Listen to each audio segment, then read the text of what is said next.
Welcome in to another edition of the JMU Sports News Podcast. My name is Bennett Conlon. I'm joined by Jack Fitzpatrick. Jack, how's it going? We're in late May. Late May. It's a beautiful time. We're in postseason swing already, the way things are going on our end, but we got to keep it locked in. Baseball will likely be playing for a regional. We'll get into that later in the podcast. Bennett, I feel like I've never asked that question back to you. How are you doing on this fine Wednesday afternoon? Great. Can't complain. Evening. That's good save. Thank you. How's your Wi-Fi going to hold up? We feeling good about today, or we a little worried? We're always worried. Yeah, I'm always worried for you too. Here at the top, we talked about a little bit at the end of last podcast, but here at the top, just a quick reminder, keep it locked on our Twitter, JMU Sports News, our website, jmusportsnews.com, with it being kind of the off season, not fully, but baseball. We'll of course have coverage of baseball for every big thing that happens with them. But as we get more and more into the off season, our podcast will probably become less weekly, more bi-weekly. And we'll continue doing it that way. Streams might be, instead of every podcast, the streams might become once a month, something like that. So just keep it locked with our Twitter at JMU Sports News and with our website at jmusportsnews.com. And if there's anything you want to see over the offseason, if there's anything you want us to change going into the football season, feel free to DM us. Feel free to email us, jmusportsnews@gmail.com. All of that great stuff. I think that's about it on the housekeeping front. That's exactly right. Thank you so much. Do you want to dive into the first topic of today? Yeah, we have some really important topics, such as JMU football. JMU football. Sorry, I forgot to make a lower third. You want me to pose this question to you? Yeah, sure. All right, so the framework for this question, for how we're starting today's podcast, who is under the most pressure going into this next JMU football season? You pick three people you kind of put under the microscope, you're putting a little bit of pressure on, you think is under their own pressure. I pick three for myself as well. So in total, there should be about 6 people we're about to name that's under pressure going in to the JMU football season. Are you ready? Yes. All right. Number one, who is your – it doesn't have to be most pressure. Who's under pressure for this year? I don't think there's too much pressure for anyone. Boring. I think the most pressure was probably right for almost every team is going to be the head coach. So I think Bob Chesney's the obvious answer. Inheriting a program that won a lot. He has a background of winning a lot. We talked about the schedule being easy. So if anybody has pressure, I would say it's probably Bob Chesney, because I was talking here about anything less than 8-4, I would view as a huge failure. So I think, yeah, he probably has the most pressure to gel this transfer-laden roster together and win 8, 9, 10 plus games. Yeah, I think it's a really good one. And I think, because I have Bob Chesney too, so for my third one, I'm going to have to throw a curveball on one of my little extras I put in. But I think we talk a lot about how great of a job JMU is, and it is. The culture, whatever that word means, has been set. The standard is quote unquote the standard. Everything like that. There is a expectation that you are going to be winning, and winning a lot when you come to JMU. It happened Everett Withers recreated that after a little bit of a lackadaisical or lackluster end of the Mickey Matthews era. Mike Houston continued it. Kurt Signetti really pushed it forward. And now it's an expectation that Bob Chesney is going to keep that going. But there's another side to that now, right? Like there is a fan base that expects to win. There's a fan base that will be very upset if you don't win and win at a high clip, if you're not in consideration for the college football playoff come November. So for me, Bob Chesney is under a ton of pressure because this was a guy that was being floated for some P5 jobs. Syracuse, namely, he was one of the names that was being floated around that one.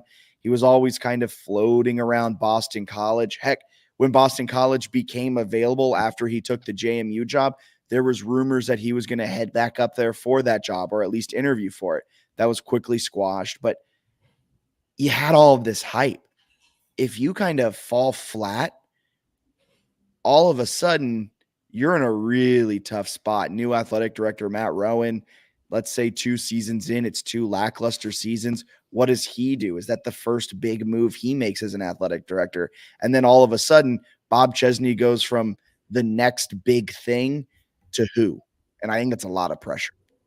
Definitely some pressure. Thank you. All right, you ready for my first one? Yeah, go ahead. I'll throw a completely random name at you. Chris Smith, the offensive line and run game coordinator, the offensive line coach and the run game coordinator. I wanted to say the offensive line as a whole. I think that's fair. The offensive line as a whole was under a lot of pressure, but I felt like that was a cop-out. So I went with their coach instead. This is an offensive line that's coming off of a 2023 where they were next to last. You're going to love this in rush EPA, in rush expected. So every time JMU rushed the football, you could look up to the scoreboard and see negative 0.135 points come off the scoreboard every single time. Average just 3.9 yards per touch. Plus side, this is an offensive line that's returning nearly everyone. They lost Tyler Stevens. They lost Nick Kidwell. Played majority of the season last year without Kidwell, though, due to injury. They returned Tyshawn Wyatt. They returned Cole Potch, Josh Toner, Carter Sweezy, Tanner Morris, a bunch of those guys. Experienced group. That brings with it, though, some high expectations. And after underperforming so much last year, and whether that was underperforming due to play on the field, a lack of continuity, lackluster blocking schemes, running backs not going where they're supposed to go, I'm not entirely sure. All I know is that run game has to take a step forward, and I think it starts with the guys on the line. You got Io Adei, you got George Pettaway, Tyler Purdy, these guys that themselves, it's a really good stable of running backs. They want to and are expected to perform very, very highly this upcoming season. And it comes down to Chris Smith. How can he put together this offensive line? He's coming from the NFL. He's taking a step backward in his career, going from assistant offensive line coach with the New York Giants, where they too finished next to last and expected to rush. But for Chris Smith, I mean, that's a pretty big move going from the NFL back to the college ranks, not even the Power 5 ranks, the Group of 5 ranks. Am I crazy for thinking that Chris Smith is under some pressure here as the offensive line coach, replacing kind of this storied coach? Run game can't be worse than last year, which I think helps him in terms of pressure, but there's sort of an expectation that the group is going to be really, really good this year. Yeah. So there is definitely pressure where I think fans are kind of just already penciling in like, hey, they're going to run the ball well. I kind of am too. And that feels like there's some pressure there. So like, I think there's pressure there. It's a fair pick for sure. Because it just feels like last year we went into it. I remember on these podcasts, these offseason podcasts, when we were trying to figure storylines out, it was always like, yeah, the run game's going to be freaking awesome. Kalon Black is going to be the next coming of Walter Payton. And it just never panned out. Whether it was for Kalon Black and Latrell Palmer, and I'm blanking on the rest of the running backs from a year ago. Tyson Lawton, who still has a magical year of eligibility that he's using in India. Play a lot of football. He's played a lot of football. But whether it was them just not hitting the right holes, the blocking scheme not lining up, whatever it was a little lackluster. And I think Chris Smith has a tall task to replenish and get this offensive line back to where we expect it to be. That's right. All right, who's your next one? Next one's a fascinating one, folks. I think it's JMU fans. Whoa! Whoa. This is a good one. All right. There's a lot of pressure here. And this is a shout out to our guy, Ben Hofer, essentially. But the home slate is kind of lackluster. So you've got Gardner Webb, Ball State, Coastal Carolina, but that game is on a Thursday. Southern Miss, Georgia State, and Marshall. I think that Marshall one, I think Thanksgiving's a little later, if I'm not mistaken. So I think that I might be wrong on that, actually. Maybe it's the App State game. Somebody fact check me on when Thanksgiving is. I'm going to fact check myself really quick. I don't know when Thanksgiving is. It's the 28th. That was correct. Haha. Okay, so it's the Marshall game's a good one, but it's like students will be home for Thanksgiving, so I don't know exactly what that crowd will look like. Me and you will be there, and we'll be cheering for all the students. So I think there's some pressure here on the fans, because if they do show out for kind of a meh home schedule with like your I would say two most entertaining opponents out of that are Coastal and Marshall, and you've got one of them on a Thursday and one of them on the Saturday after Thanksgiving. If you show out and you pack Bridgeforth in those, the chatter about stadium expansion, it's going to be hard to quiet. I might find myself on board. So there's not actually it's not real pressure, right? Because like if there's 22,000 instead of 25, like whatever, it doesn't really matter. But in terms of like the people who want to expand, if you can sell out every game this year as the fans on that schedule with some of those weird quirks, I don't know. That's a pretty big deal for a group of 5 school. That's big time if they can sell it out every game. Okay. I like that one. I thought you were going to go with like, if JMU has a lackluster season, how will JMU fans react? And the pressure is on them to not. No, I think they'll react poorly, which is fine. Okay. I thought it was like, okay. All right. I like that. So JMU fans, you're under pressure to show out this season so that you can continue your campaign to expand Bridgeforth. Yeah, if you want to talk about like leading the G5s and being like the best of the best, a lot of it, right, is winning football games that you can't control as a fan. But some of it too is the atmosphere. That's part of what makes like Boise State really cool. Some of these other G5s show out with really great fan bases across different sports, right? App State home games are nuts. Yeah. They've got a bigger stadium. So if you can start to build that and stay through halftime, if your students build the culture, all that good stuff, I think it can go a long way towards cementing JMU status as like a premier group of 5 football team. I like that pick. All right. Pick number 2 for me. Chauncey Logan. Yeah, that's a good pick. Chauncey Logan, freshman year, balled. 11 pass breakups. He had an interception, made 8 starts, played in 10 games, wasn't the day one starter as the corner. Gets moved to the field corner. Kind of a step up. This is a bigger task. And he performed well, but there were also some moments that Chauncey Logan got burned at times. He did have 7 pass breakups, an interception, crushed his tackle total, was a very, very good tackler this past season. But now you lose D'Angelo Pons. You lose everyone in the safety room. It's a very young, very new group to this secondary for JMU. He's the elder statesman. He entered the portal. He decided to come back. A lot of pressure on him. Probably didn't get the offers he necessarily wanted when he went into the portal. And now this is an opportunity for him to show out, show that all the teams that passed on him coming out of high school and all the teams that passed on him in the transfer portal got it wrong. And he can have a huge, huge season. We've also seen that cornerbacks from the group of 5 level, if they show out and shut down opponents, they have the ability to go in the first round. And I know we've been on this podcast saying that you can go to other schools. And like we've been very all over the place with our kind of draft talk about it. But at the end of the day, Quinyon Mitchell, Toledo, first round draft pick. Sauce Gardner, Cincinnati, first round draft pick. If he shows out for 2 years at JMU, he could be a first round draft pick. I think there's a lot of pressure there. And I think he's got to take that step forward. There's going to be a lot of expectations, a lot of hype around the rising junior. It's going to be big for Chauncey Logan in 2024.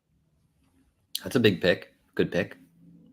Nathan said there's some players like Travell Mullen who can step up and shine. Nakai Meredith. I believe he's left the program, or is that Antoine Booth?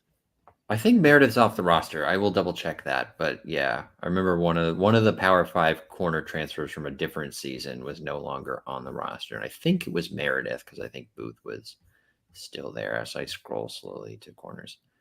Yeah, Meredith is not listed on the roster anymore, so not entirely sure what happened. So Travell Mullen, Antoine Booth, those P5 guys, time to step up. All right, who's your number 3? Yeah, that's a good question, right? Who is my number 3? I'm going to say it's Coach DeMichael. You got the Anthony name right. DeMichael. And I think part of this too, when we talk about like pressure, I think the way this season is, I think fans are really optimistic right now. I think the team's really optimistic. I think the local media is probably pretty optimistic about their chances. Like everything seems like it's looking up, even though there is sort of a tumultuous offseason with the coaching change and the portal stuff. But they have a really good roster. They have a really good coaching staff. So I think when you look at like pressure, you could also frame it the other way, where it's like a huge opportunity, and sort of that's how I view it for Coach DeMichael. The safeties last year I thought were pretty disappointing as a whole. Yeah. They haven't added anyone to my knowledge that's like a true safety. They've added a bunch of defensive backs in the portal, but a lot of them have a background playing corner. So I don't know if they think some of them can move to safety, which is possible. So maybe there's some positional versatility there that we'll find out about. But right now it's like Jacob Thomas and a bunch of really young dudes.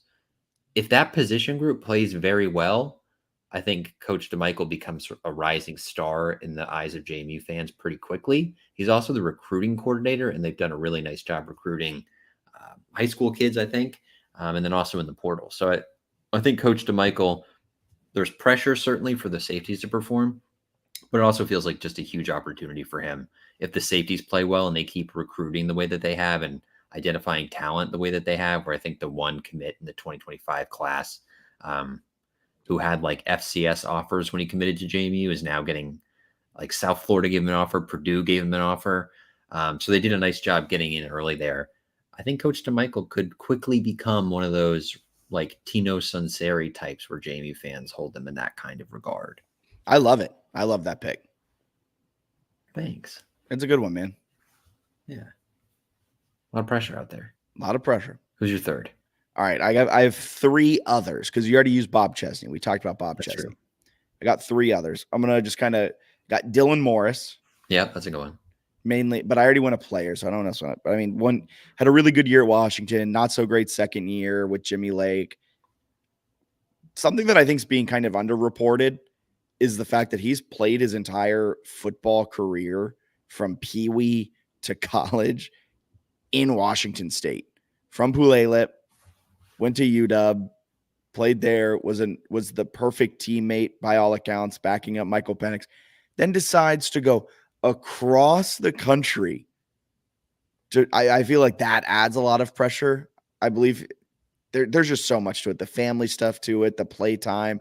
Are you trying to go to the NFL to the next level? Like everything there is to it. There's so much pressure there.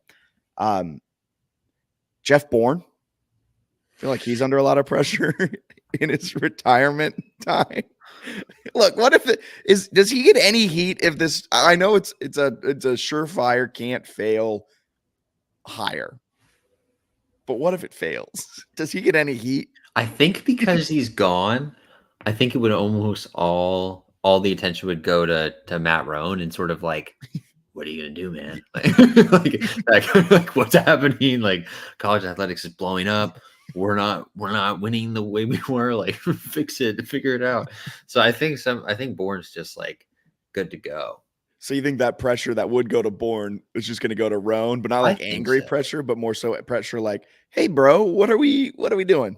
I also think since it was such a like on paper, Chesney makes so much sense that Bourne getting like if Bourne had hired like just an out of left field like random assistant who has never been a head coach Biff from Poggi. Like yeah, he goes out and hires a random person. They stink. I think people will be like, why? Like, what are you thinking?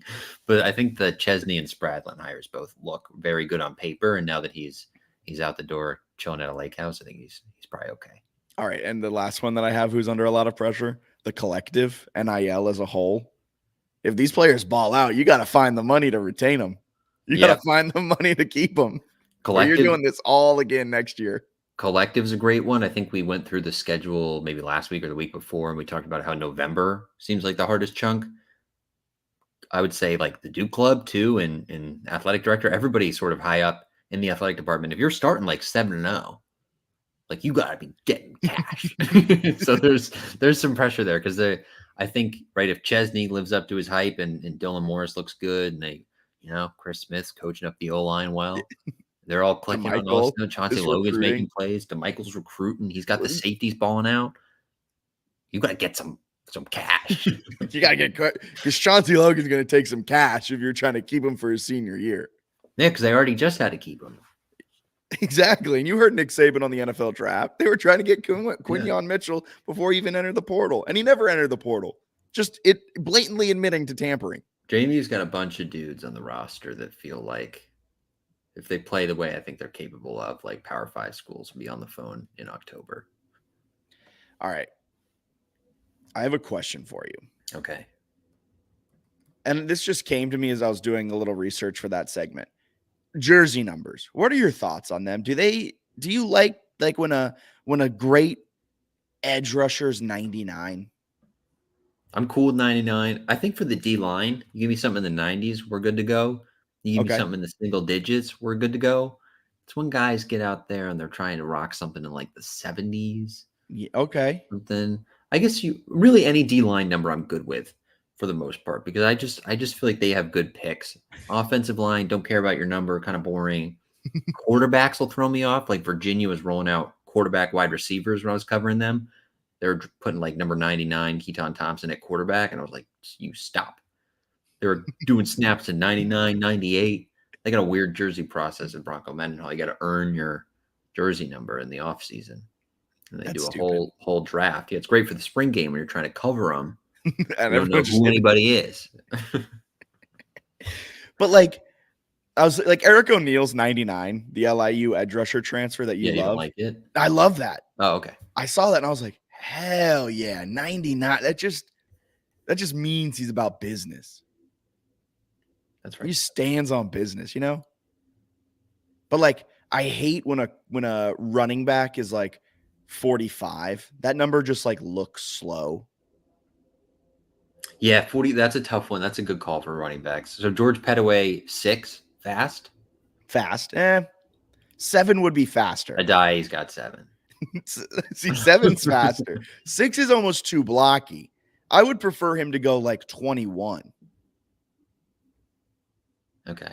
I just pulled 21 out of nowhere. But like I was looking up Antoine Wells for the blind rankings. Mm-hmm. When he was wearing 81, just looked slow.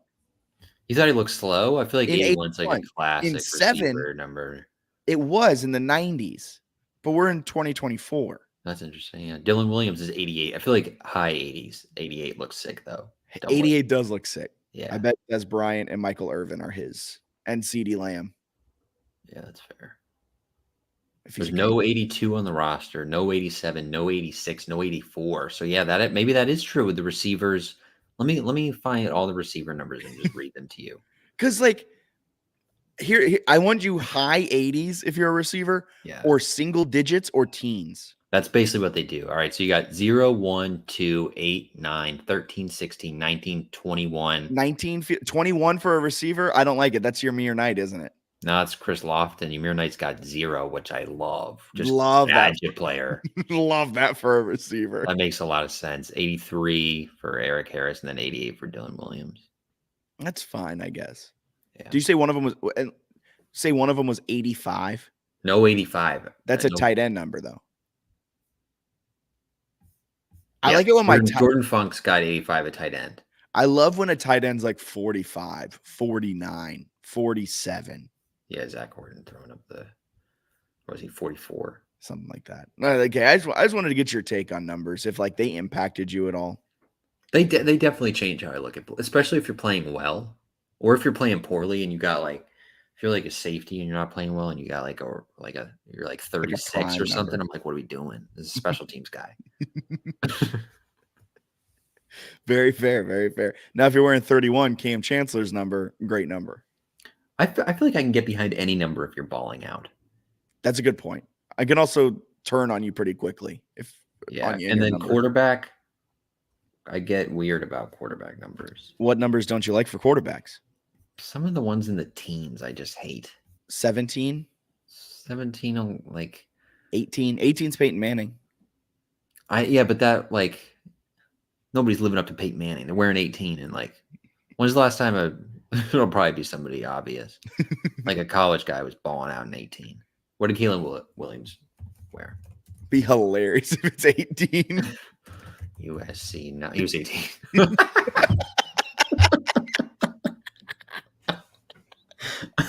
Like, no, he was. I got him at 13. He's 18 now, so he must have been 18 at USC, right? Let me find an image. No, I think he was 13 at USC. He was 13. He was 13. He's got 18 now. Okay. That Few. Brutal. Okay, who else is good? Todd Centeio. Oh, I feel like this is what everyone comes to the podcast for. To just typing. He was 1. I like 1. Cam Newton. Bradley was 2, right? Yep. Shore was 17, so not 18. 17's all right. What was Ben DiNucci? He was a single digit, wasn't he? Caleb Williams was 18 in high school. Nova knows ball. 18 in high school, 13. Yeah, he was. DiNucci was 6 at JMU, and then 1 with or 7 with Dallas, I guess. Mr. Nobody 711 69 offensive linemen have aura. Yeah, that's a good one. Yeah. Do you remember Jordan Gross, an offensive lineman for the Carolina Panthers? Was he 69? He was 69, and his last name was Gross. That's good. Yeah. All right. Okay. Sorry, that went on longer than I was expecting. If somebody can tell me of like a good recent college quarterback with 18, I would appreciate it.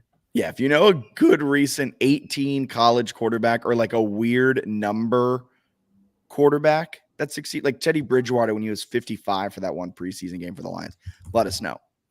Now, ready for blind rankings wide receiver edition? Yeah, why not? I forgot to do this last week. I need your full undivided attention. Sorry, I was looking up Jaden Daniels' number. All right. 5. Wait, no, is that now?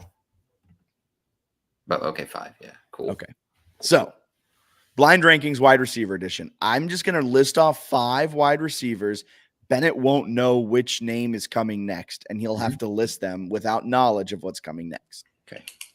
Wide receiver number 1, former JMU greats, Antoine Wells Jr. Third. That's wrong. You want to know something crazy about Antoine Wells Jr. now that you've ranked him at 3rd? He has the record for most touchdowns in a single season among JMU receivers. He's in the top 10 in yardage despite only playing 22 games. And I think he's tied with Chris Thornton for most catches in a season. I believe so, yes. Yeah, he has some crazy stats. If he played his final 2 years of eligibility, would it have even been close? If he had played just 2 more years with JMU, not even his 3 years he was allotted because he has the COVID year. So if he just played 2 more years at JMU, he would have finished his career with 3,873 receiving yards, which is nearly 1,000 more than the current first place wide receiver. That was on his like career pace.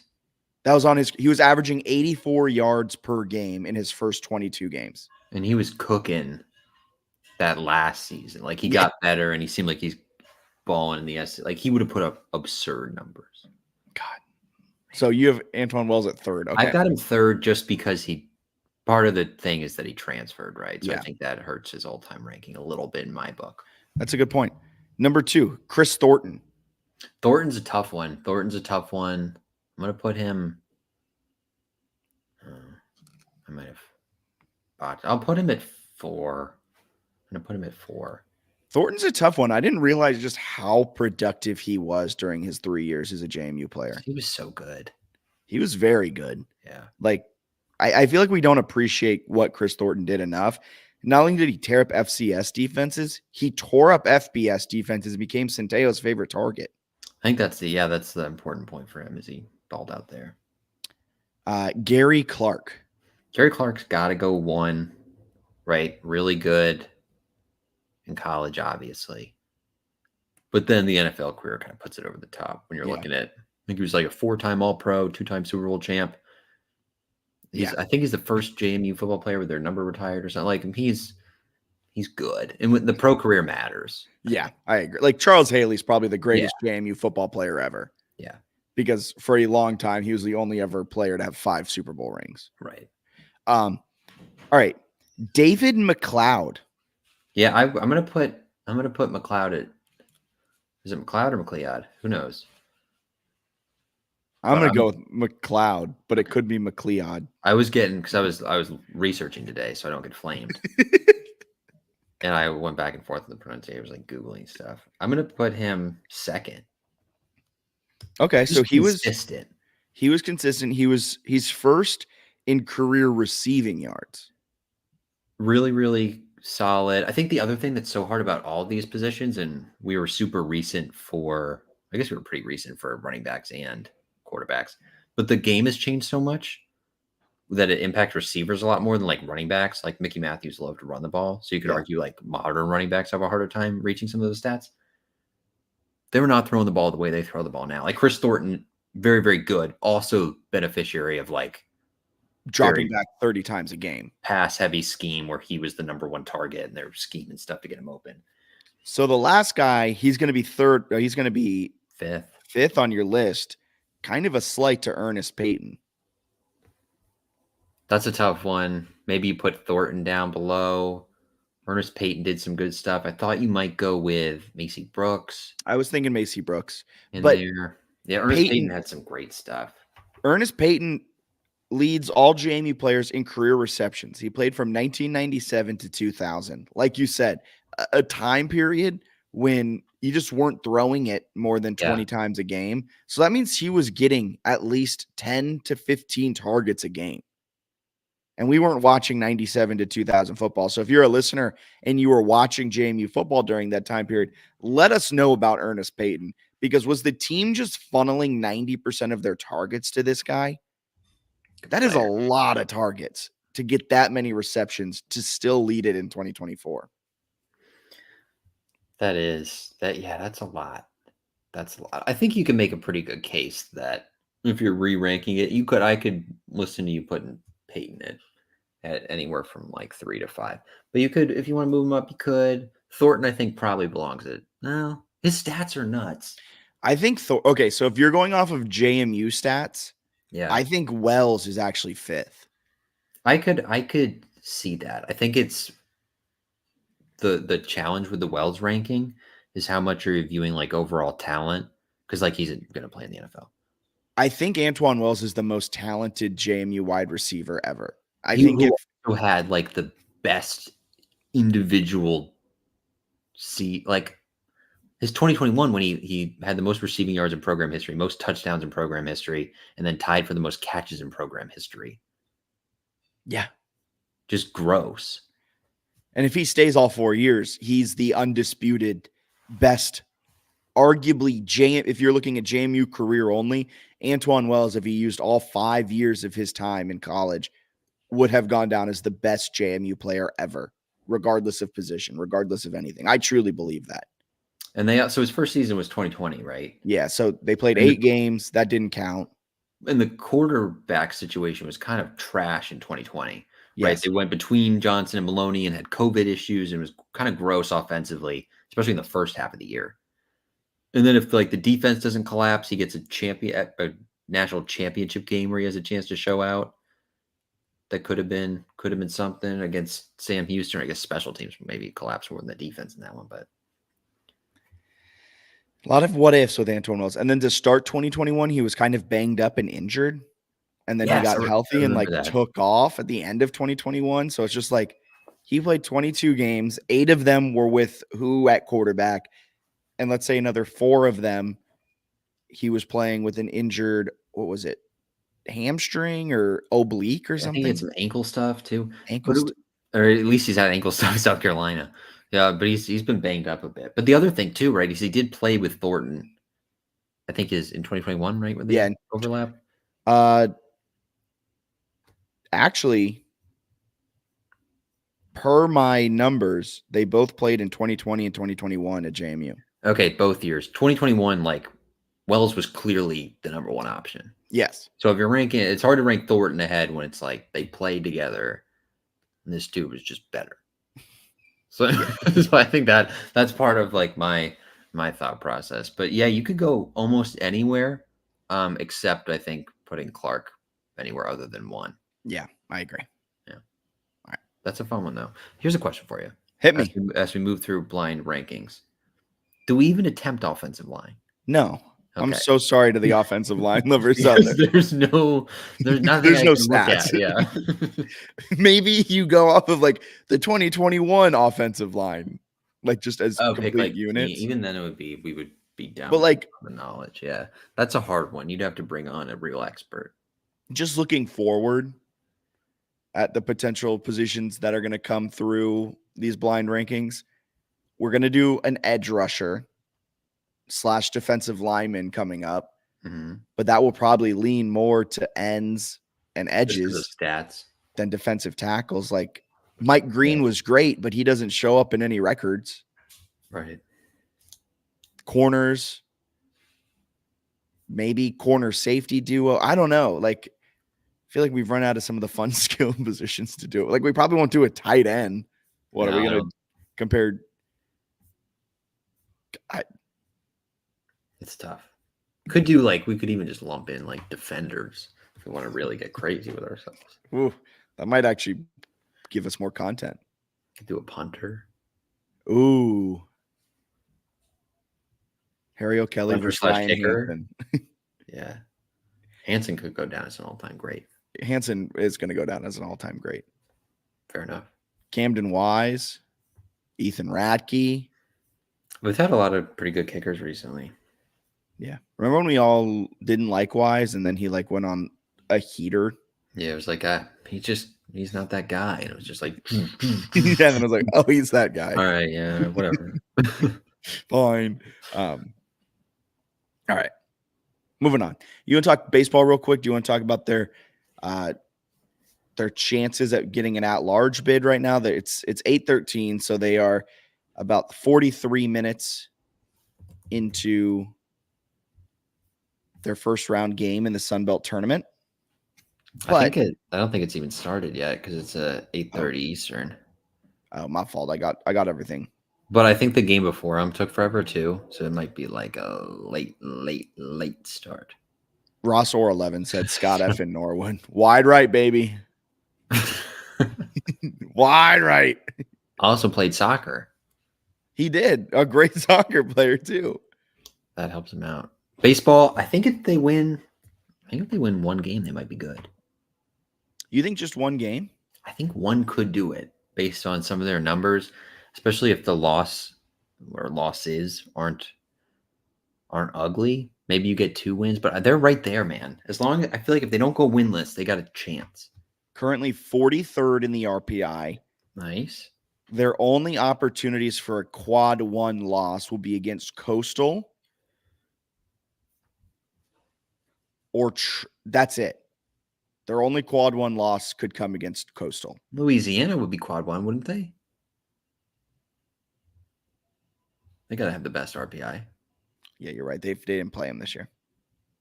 My bad. What I'm looking at, dude, I can't show you my screen. Did they? I thought they did play Louisiana. No, you're right. No, they did not. I don't know why I thought they did. So I want to get a Sun Belt grouping, but the stats.ncaa.org does not give that to you. So Louisiana or Coastal, Troy would be a quad 2 loss since they are currently 54th in the RPI.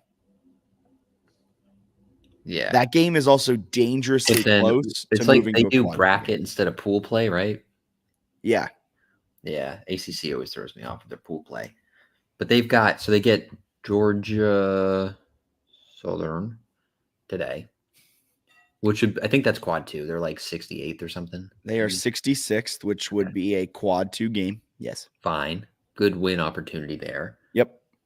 And then I think if they win, they probably get Louisiana, the way the bracket shapes out. Which would probably be a loss. But that's not going to kill you. No, that's Great a quad 1 loss. They got Donovan Burke ready to go.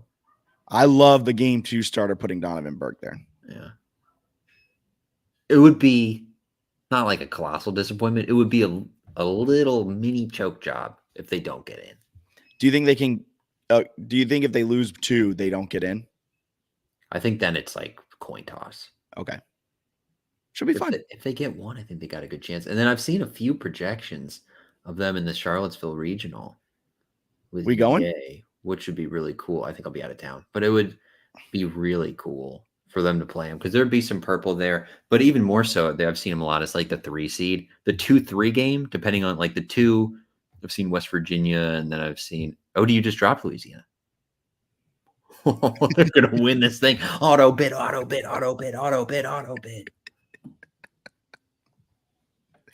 is What were you saying? massive. I don't even know. Oh, if it's in Charlottesville and they're the 3-2 game or whatever, I think could be very purple. Right, because UVA fans, not all of them are going to go watch the other teams play. Oh, I see what you mean. Because they play them all right in. Yeah. In Charlotte, they're not going to I they thought could you just played in Harrisonburg. It's so close. I thought you were saying the 3-2 game would be a lot of purple because like they'd be playing ECU. Oh no. I just think the team won't be as close. Yeah. Do you follow college baseball outside of JMU very closely? A little bit, yeah. Did you hear about how it happened to ECU's pitcher, their ace? No. Trey Yesevich, I think that's how you pronounce his last name, was in the hospital with a collapsed lung, and they're not going to be able to have him for the American Athletic Conference tournament. What happened? His status moving forward for this season is questionable. They didn't really give a lot of information. They just said he's in a hospital with a collapsed lung. That's brutal. Scary stuff. You know what we also didn't even talk about in this podcast? Lacrosse, or do we do Scotty Scheffler being arrested. Did Lacrosse lose last time? Is that what happened? I'm really blind. Yes. Yeah. We talked lacrosse. They've lost a while ago. You're right. Yeah, Scotty, we should talk about that for a moment. Press conference tomorrow, Thursday morning, or noon, or I can't remember what it was. But Louisville Police Department, some sort of presser. I wonder if. What do you think they're going to say? I don't know. They claim to have some like video stuff. Okay. It feels like you gotta drop the charges unless there's something we're all missing. Crazy. Hear about the pants though? $80 gone, man. Damaged beyond repair. One of the craziest things I've ever seen. And then I still don't understand. The officer was attached himself to the vehicle, it said, and then was dragged. Why would you attach yourself to the vehicle? Also, the way that makes it sound like is that Scotty Scheffler was going like 100 miles an hour and like he just grabbed on at the last minute and was pulled. Yeah. He probably could have just like walked quickly next to the car at the speed he was like he probably just held on. We'll figure it out with this video that's going to resurface. But like, it was also dark and rainy, so we'll see what the video is because the body cam wasn't on. Convenient. What a hilarious story. But then attaching, I was thinking that Scotty's car had like a belt loop or something, like latching on with something. I was like, how do you attach yourself to a vehicle? I thought he like threw a fishing hook and like caught Scotty in the mouth. Well, I also, because the information was coming out kind of slow. Yeah. And it was like he got arrested, and I was like, that seems weird. And then I saw like Schefter was like tweeting out all the charges. I was like, wow. Scotty must have lost his mind trying to beat up a cop. And then you hear like people talk about it and they're like, yeah, I don't know what happened. It didn't make any sense. It was like, oh, all right. Yeah, I woke up to a push notification that was like Scheffler arrested in the early mornings. And I was like, oh no. Was he drunk driving? Is this a Tiger Woods 2.0? Yeah. No. Instead, he was just trying to get in. Yeah. I'm excited to see whatever the video is because that is gonna be just like grainy and dark, and then be like, see. I love Jeff. This conversation has also gone on so long for JMU Sports Podcast. I love the Jeff Darlington hits with like the severe bags under his eyes. Like this man hasn't slept in 4 days. So I was like, this man's getting after it to give us Scotty Scheffler coverage. NFL Insider, no. PGA Tour Scotty Scheffler Insider. I also love how he was there. It just happened to be like conveniently there. And then was like even going to the cops, was like, what are you doing? Like that's his video. Is like, guys, like, what are you doing? And they're like, nothing we can do. Everyone's like, awesome coverage from Jeff Darlington. What a great job by him.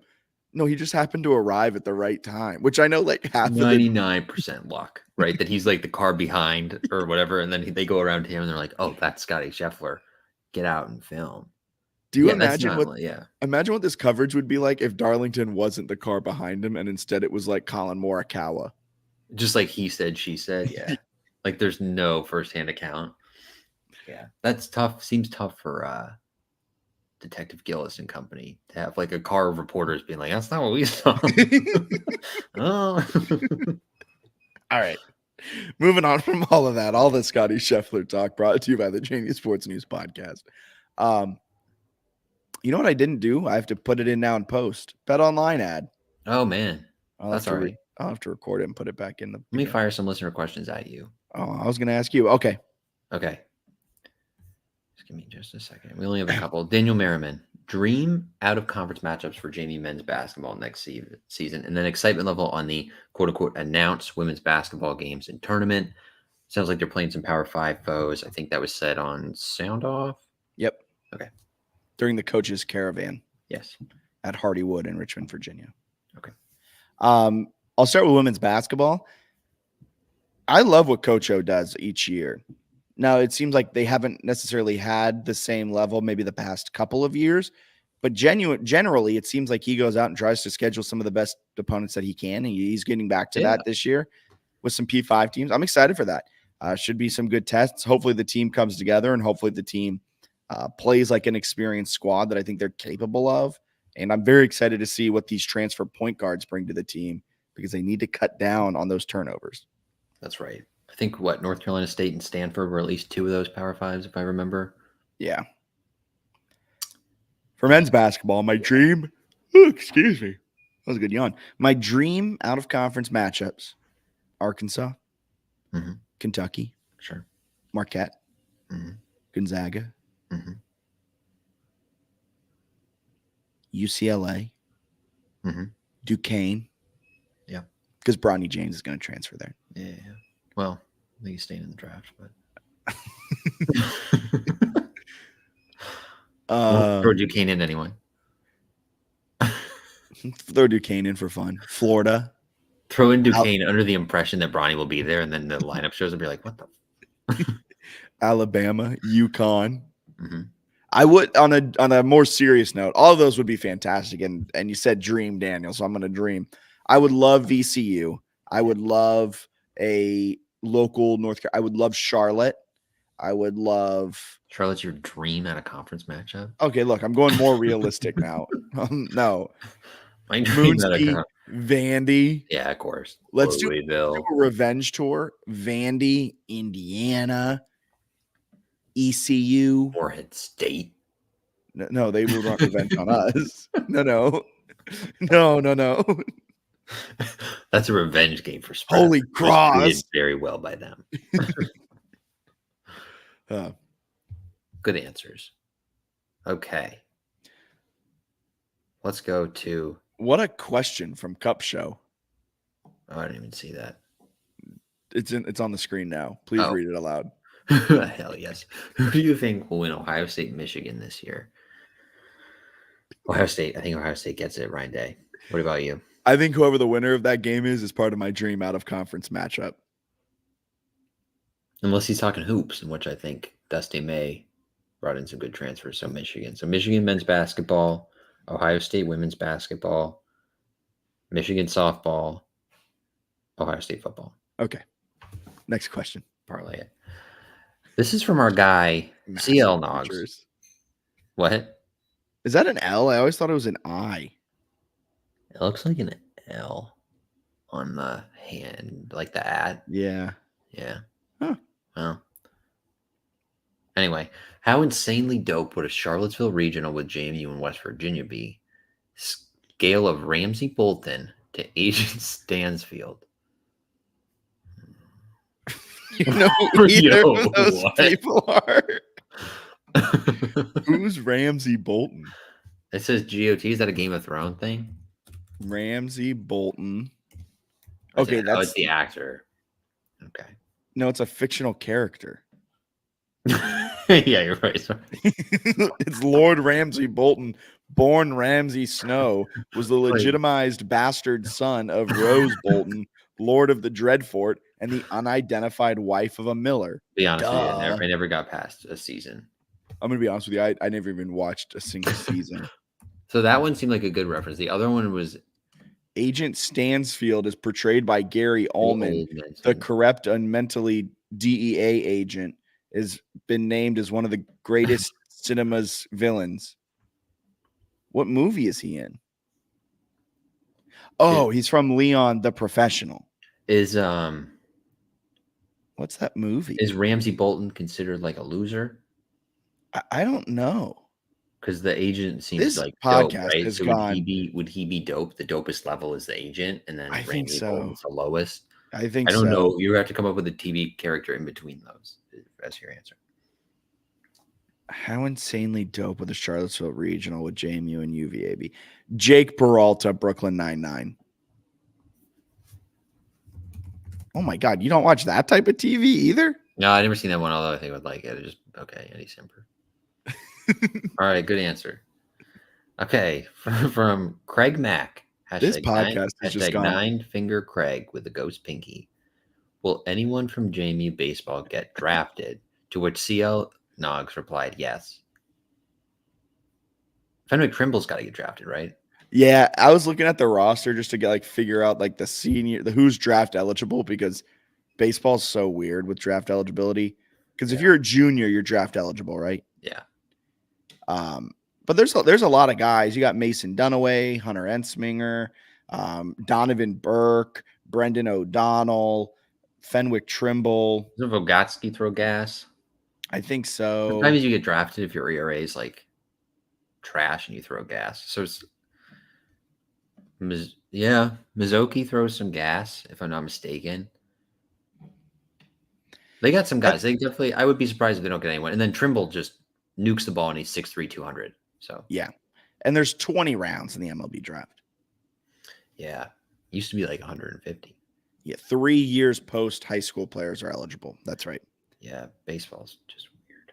So redshirt sophomores are also eligible. And then you'll get drafted really high, and they'll be like, "This guy's the future," and then he spends like 4 years playing for teams with just absurd mascots before he becomes the future. But you can also imagine that if Caleb Williams had to play like arena league football for 3 years, developing his skills. That's my favorite. Let's draft a high. I also think let's get on another side tangent here, because this is what this whole episode's been. Wouldn't it be better if you were going to draft a high school player who's supposed to be the future of your franchise to let them play 3 years at a college, like a high end, like Vanderbilt or Tennessee, where they have the budget to like develop players? You might not be able to draft them then. Yeah, but like you should be able to hold your rights onto that player for those 3 years. You should draft them and then they're yours. Yeah. It's better than them spending 3 years in Birmingham, Alabama, than to go to Winston-Salem. You then own to the rights and you're not even paying them? No. Now that college you can pay. So then you have to pay them to go hit dingers for Vandy? Yes. You're not even selling minor league tickets? Who goes to minor league games to watch prospects? Me. It's what I do. It's fun. And Moonski, thank you, Moonski. That's what the NHL does. So They do it in college even? Yeah, NHL, you can draft the rights of a player and you hold their rights for a certain amount of years and they can go play college. Huh. Okay, well. And their minor league system is. I don't like that. I like having freedom. I like when a guy gets drafted by the Yankees and is then he plays in college and then he gets drafted by the Cardinals. That makes more sense to me. I wish they did that in football. I want you to draft Caleb Williams. He's a Charger and then he's a Bear. What could have been? I like it when NFL players get drafted, like Russell Wilson, Tom Brady. Some of the draft picks are just insane, man. I feel like once you get to like round 18, it's all for publicity. They're just drafting guys who have tools. It's even worse than like the late rounds of the NFL draft. It's like, yes. This guy has. Well, yes, because there's 13 more rounds. Well, yeah, that makes sense. Yeah. What if they should start doing that?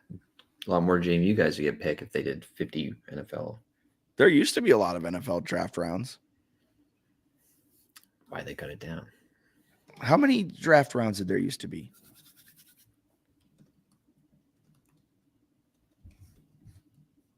It's a great pot. Draft rounds were there. So the first draft was held in 1936. It's been held every year. I want the people who call us snobby know-it-alls to count how many times we've Googled during this podcast. Synogs, CL Nogs. 13. I think it's an L now. 13, maybe 11. But yeah, there used to be a lot of rounds. Yeah, see, that's crazy. I would like to go back to that, but you cut the teams in half. So just make it impossible. So it's basically a 7-round draft because like 16 picks per round or whatever. Oh, I see. And just do 14 so it seems longer, creates more content. You But know, it's the same number of picks. That's all right. work harder. No, work smarter, not harder. Work harder, not smarter. Work harder, not smarter. And that's how this podcast is going to end. Anything else you got to add? Looking forward to the baseball boys having a chance to compete out there. By the time you listen to this, JMU Baseball will have already played, but the first pitch is scheduled for 9. Listen to it live. Oh, yeah, this is live. First pitch is scheduled for 9:11 Eastern. So set your alarms, get ready, lock in. For Bennett Conlon, I'm Jack Fitzpatrick. Thank you so much for tuning into the JMU Sports News podcast presented by Bet Online. Check us out with our home on the web, jmusportsnews.com, and follow us on social media. We're at JMU Sports News, wherever you find us. See ya.